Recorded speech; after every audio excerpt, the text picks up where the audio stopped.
I think, everybody wants to deal with us. We've become the hottest country anywhere in the world in a very short period of time, and we look forward to that. We look forward to dealing. We're going to try and get this over with. We really made some great progress today. I've always had a fantastic relationship with President Putin, with Vladimir.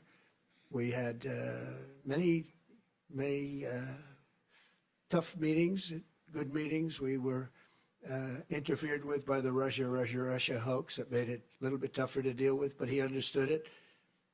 I think he's probably seen things like that during the course of his career. He's seen it all, but we had to put up with the Russia hoax. He knew it was a hoax, and I knew it was a hoax, but what was done was very criminal. But it made it harder for us to deal as a country in terms of the business and all of the things that we'd like to have dealt with. But we'll have a good chance when this is over.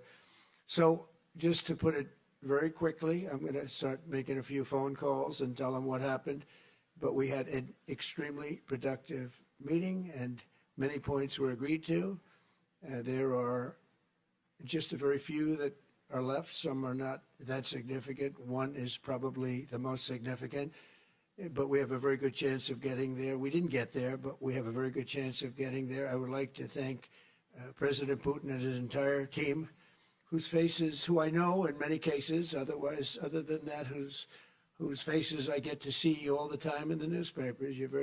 You're almost as famous as the boss, but especially this one right over here.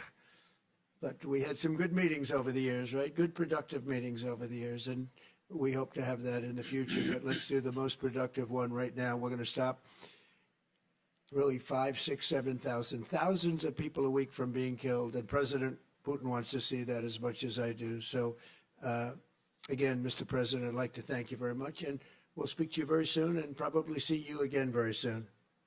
Thank you very much, Vladimir.